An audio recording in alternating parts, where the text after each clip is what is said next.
Welcome to our channel. I know you, like me, face financial emergencies and financial setbacks. How do you handle them? I don't know how prepared you are for that. I am Wahome Ngari, your financial literacy coach, and that's the subject that I want us to discuss. It is important to prepare for financial setbacks and financial emergencies because life will always throw to us a curveball. When you get a curveball and you get a lemon, you had better prepare to make lemonade. We face financial emergencies all days of our life. Just think about it. If the phone got lost or it just fell and got broken, you need to replace it very, very fast. And that means we need the resources to be able to do that. If the car just stalled on the road, we need to fix it and to convince it to move. If somebody got unwell and we don't have a medical scheme, we have to address that. Those are the things we are saying. They come with no notice. They require immediate financial attention. I don't know how prepared you are for that. And financial setbacks always come. Think about loss of income, reduced income. And we have things like job loss. They happen all the time.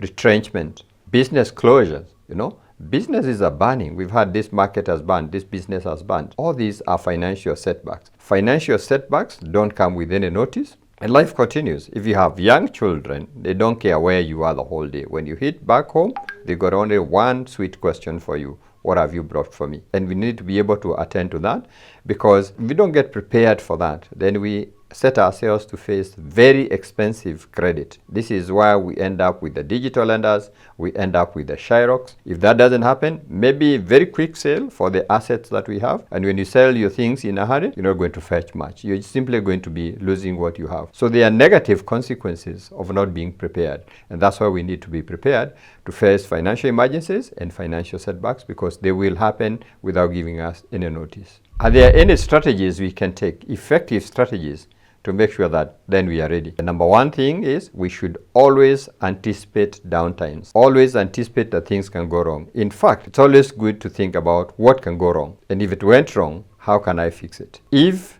something happened and I needed to have money in the middle of the night, where would it come from? If the car stalled right on the highway, how do I convince it to move? Where do I get the money? And that means we need to prepare for these financial setbacks. That's the effective strategy, just preparing for these setbacks, because we have an idea what they are likely to be and we can be prepared for them.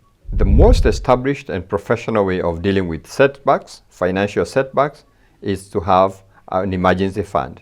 Sometimes it's called a contingency fund. Sometimes it is called an opportunity fund. We are looking at structured fund that is going to be available if we have an emergency and we can get the cash in a good time, to ensure that we do not get ourselves to expensive credit. Because if something happens and we're not prepared, trust you me, the Sherlock will come in, the digital will come in, very expensive credit. Or we might be forced to sell our assets. So we want to have an emergency fund so that we avoid selling our assets and selling them in a hurry. Because when you sell them in a hurry, surely you don't fetch much, you lose a lot of value. And we want to bring things back to normal as quickly as we can when we face a setback. If there's a business failure, if we lost our job, how do we continue our life as quickly as we can so that we do not have financial stress putting us away? We also want to avoid budget interruptions. This is what you had scheduled to do. This was the savings plan. This is what you have. When you face a financial emergency, you should not dig in money into your financial plan and disrupt them.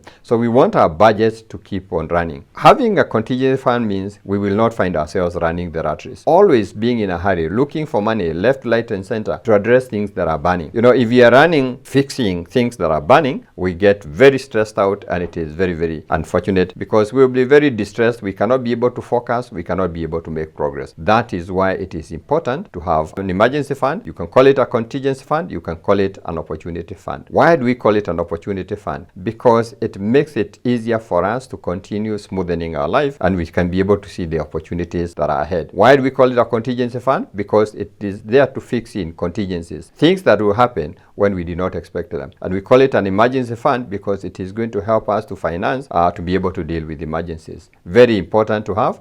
This is one of the important tools that you should have in your financial kit. What do you do to build the fund? What are the steps? It is very easy, like ABC. Once you appreciate the need to have the fund, the first thing we need to do is to establish how much money do I need. So consider how much money do you need to pay for all your expenses, all the bills you pay, all the savings you do for a full month. That if you lost your income, your life will continue without any interruption. The first thing is compute how much you need for 1 month. Ideally, this fund should cover a 3-month period. We start with 1 month, then we build a 3-month, but we always say the most ideal position is 6 months. Why 3 months? Because if you have a financial interruption and you're covered for 3 months, you will get your footing, you'll be able to run on. So consider, and we're not saying this is money in cash. We're actually going to look at where do you keep this money, because we are not going to keep it in cash. So we need to look for a nice place to keep this fund. A nice place where we're not going to subject it to risk, and we're not going to subject it to bank charges or other things. And we are not looking at a situation where we need that money, we'll actually borrow or we make an arrangement. So we are going to have this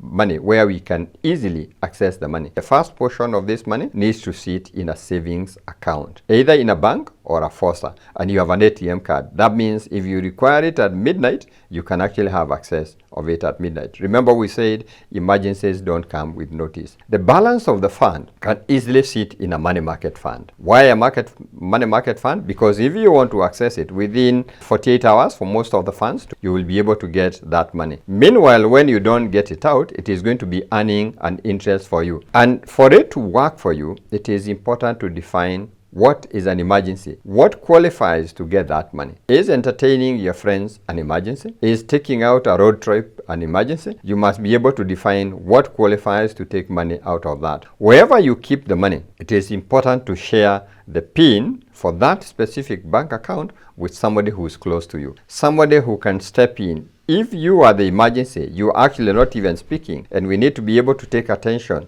of you, who would be able to access that money, because it will not be of any value if we need to access it and we cannot be able to access it. So we need to share that number with somebody else. So you're looking at these simple steps, and these steps will be able to help us to get into that area.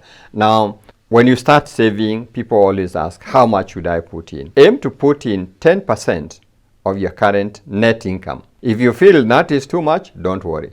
Put in what you can. The mantra is always very simple. Aim big, start small, but start now. Aim big, compute everything you need.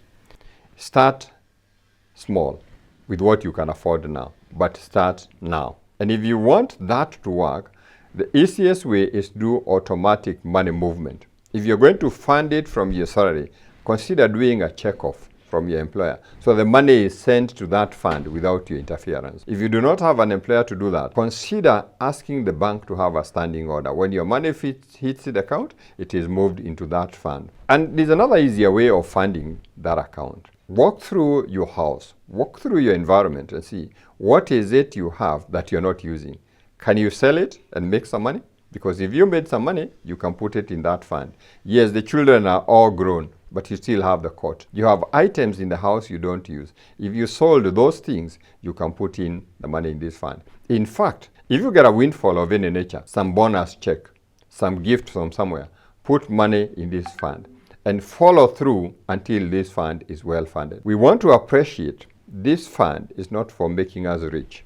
This fund is not for buying a sofa set for going on holiday. This is a financial wedge. It ensures that we don't slide backwards financially. If you had started a project and an emergency occurs, you don't disrupt that project. You keep the project going on. Without this, your financial journey will always get disrupted. So consider setting yourself an emergency fund.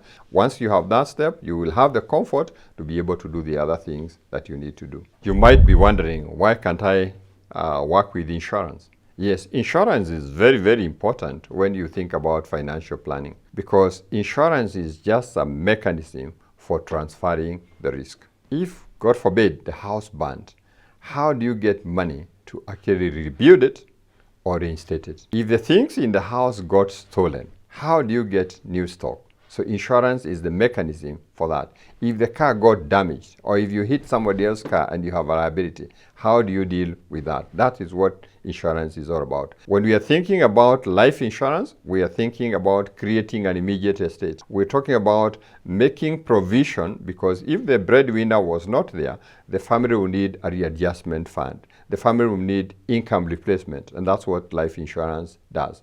Insurance prevents destitution. It allows reinstatement, being placed in the same footing you are before things happened, and that allows you to have continuity. The role of insurance in financial planning is actually to smoothen the process, allowing us to be able to do risk management so that once whatever risk we have, we can transfer to somebody else who might have stronger shoulders to carry it for us because they have the expertise, and should something happen, then we are going to be reinstated. So insurance has a role when you're looking at financial planning. It should be one of the components of the financial plan that you design together as you think about risk management. Financial emergencies are a reality. They happen all the time. I recall many years back in a public transport vehicle just rolling down Kwayak Way just near ABC, and we have an accident. This small matatu is hit by a truck and we find ourselves on the road. And lucky enough, there's a military barrack not too far away who came in very quickly. They put us in an ambulance and we were taken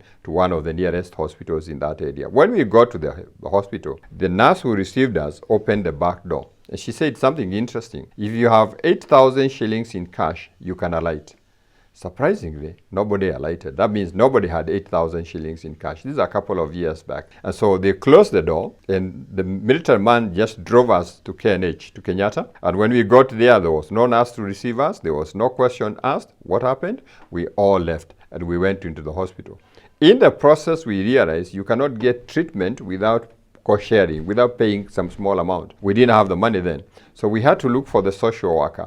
The bottom line of all that story is it took about 8 hours to get medical attention after a road accident. That is where a financial fund sits in, because if I had the money, I would have gotten attention, and surely I would have been able to get back. We have lost a couple of lives because people did not have a way of getting attention quickly. And this is where the contingency fund, the emergency fund fits in. I didn't have a fund, and I realized by not having a fund, you live very, very exposed. And we do not want to get exposed. That's why we have discussed how we can be able to put a fund together. Let's recap what we have said. That financial emergencies is a way of life. They will always come. They don't give any notice. They require urgent attention, and a lot of times they require a lot of cash. If we are not prepared for them, we will find ourselves facing life disruption. We might find ourselves going into expensive credit, or we might find ourselves in a very compromising position. An emergency fund is a solution to help us out. It's our financial wedge to ensure we don't roll backwards. And a contingency fund can be backed by having insurance, because insurance is all about risk management, so that we're able to transfer our risk to somebody else who can be able to carry it out for us. This is an interesting subject, and I know you might want to have more details. It is a subject that is very well covered in the Wealth Creation Masterclass. We actually call it Module 9 on managing risks at a personal level. So if you want to come and learn more, we have a nice platform. It's called a Come and See. You come 2 hours in class for free, and you understand what it is. Just get in touch. Drop a text. Drop a WhatsApp to 0708 150 137. You can actually equip yourself by reading more about contingency planning. One book I want to recommend is a book that I have personally written. It's called The Wallet Words, and you're going to be able to see the significance of contingency planning, the tools to use, and the methodology to follow. It becomes your reference point if you want to check whether you are in the right place, because contingency planning is very important. It's one of the aspects you need to have in your plan.